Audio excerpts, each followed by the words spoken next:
ബാലി പോയാൽ എങ്ങനെയല്ല ഈ swing miss ചെയ്യുക. സോ നമ്മളും പോയിട്ടുണ്ടായിരുന്നു. ആൻഡ് അന്ന് രാവിലെ നമ്മൾ പോയിട്ടുണ്ടായിരുന്നത് ATV റൈഡിനായിരുന്നു. ATV റൈഡിൻ്റെ വിഷ്വൽസ് ഒന്നും ഇല്ല സീരിയസ്ലി, ബിക്കോസ് ചളിയിലും വെള്ളത്തിലുള്ള കളി ആയതുകൊണ്ട് തന്നെ നമ്മൾ ഫോണ് റിസ്കിൽ എടുക്കേണ്ട എന്ന് കരുതി. ദെൻ നമ്മൾ ഇന്നലെ പോയതിനേക്കാളും അടിപൊളിയായിട്ടുള്ളൊരു കോഫി ഗാർഡനിൽ പോയിട്ടുണ്ടായിരുന്നു. ബട്ട് ഇവിടെ വാട്ട്സ് സ്പെഷ്യൽ എന്ന് ചോദിച്ചിട്ടുണ്ടെങ്കിൽ അതിൻ്റെ അറ്റ്മോസ്ഫിയർ ആയിരുന്നു. കാരണം ഒരു പാടം, അതിന് ചുറ്റും നമ്മൾക്കിങ്ങനെ നടന്ന് വരുമ്പത്തിൽ കൂടി നടന്നിട്ടായിരുന്നു നമ്മൾ അതിൻ്റെ ഉള്ളിൽ പോകണ്ടായിരുന്നു. സോ അതൊരു വെറൈറ്റി ആയ സംഭവം തന്നെയായിരുന്നു.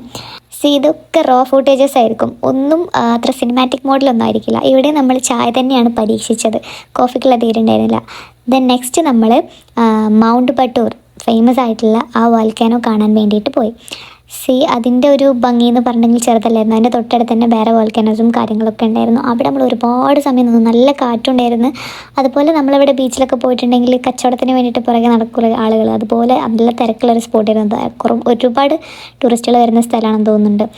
പിന്നെ നമ്മൾ തമ്പാക്സൈറി എന്ന് പറഞ്ഞിട്ടുണ്ടായിരുന്ന ഒരു റീജിയനിലെ തീർത്ഥ ടെമ്പിൾ എന്ന് പറഞ്ഞിട്ടുള്ളൊരു ടെമ്പിളിലാണ് പോയിട്ടുണ്ടായിരുന്നു. ഇതിൻ്റെ പ്രൊനൗൺസിയേഷൻ എങ്ങനെയാണോന്നൊന്നും എനിക്കറിയാൻ പാടില്ല. ഞാൻ എന്താണ് എഴുതുന്നത്, അതെന്താണ് എനിക്ക് വായിക്കാൻ പറ്റുന്ന ആ രീതിക്കാണ് പറയുന്നത്. അത് ഭയങ്കര എന്താ പറയുക, ഒരു വൈവിധ്യമുള്ള ഒരു ടെമ്പിൾ എന്നൊക്കെ പറയുമല്ലോ, അങ്ങനത്തെ ഒരു ടെമ്പിളായിരുന്നു. ആസ് യൂഷ്വൽ അവിടെ പോയപ്പോഴും നമ്മൾ റെസ്പെക്റ്റിൻ്റെ ഭാഗമായിട്ട് ഒരു തുണി നമുക്ക് തന്നിട്ടുണ്ടായിരുന്നു, അത് എടുത്തിട്ടുണ്ടായിരുന്നു. ഇവിടുത്തെ ഒരു ശില്പപ്പണികളൊക്കെ കണ്ടിട്ടുണ്ടെങ്കിൽ മനസ്സിലാവും, നമ്മളിതുവരെ കാണാത്ത വളരെ റെയറായിട്ടുള്ള കുറച്ച് ശില്പങ്ങളായിരുന്നു. ഇതിൻ്റെയൊക്കെ പിന്നിൽ ചിലപ്പോൾ ഒരുപാട് ഹിസ്റ്ററീസ് ഉണ്ടാവും. ഞാൻ അതിലൊന്നും ഇൻട്രസ്റ്റഡ് അല്ലാത്തതുകൊണ്ട് അതൊന്നും നോക്കിയിട്ടില്ല. വായിക്കാനോ മനസ്സിലാക്കാനുള്ള ക്ഷമ എനിക്ക് ഉണ്ടാവാറില്ല, അതാണ് സത്യം. ദിസ് കൈൻഡ് ഓഫ് ക്ലോത്ത് ഇട്ടിട്ടാണ് ഇവിടെ ഉള്ളവർ പ്രാർത്ഥിക്കാനും കാര്യങ്ങളൊക്കെ ഇരിക്കുന്നത്. അതുപോലെ സ്നാനം ചെയ്യാൻ കുറച്ച് ആളുകൾ അപ്പുറത്ത് ഒരു പോണ്ട് ഉണ്ട്, അവിടെ ഇങ്ങനെ സ്നാനം ചെയ്യുന്നവരെല്ലാം ഉണ്ടായിരുന്നു. There is A plenty of people ക്യൂവിൽ നിൽക്കുന്നുണ്ടായിരുന്നു കേട്ടോ.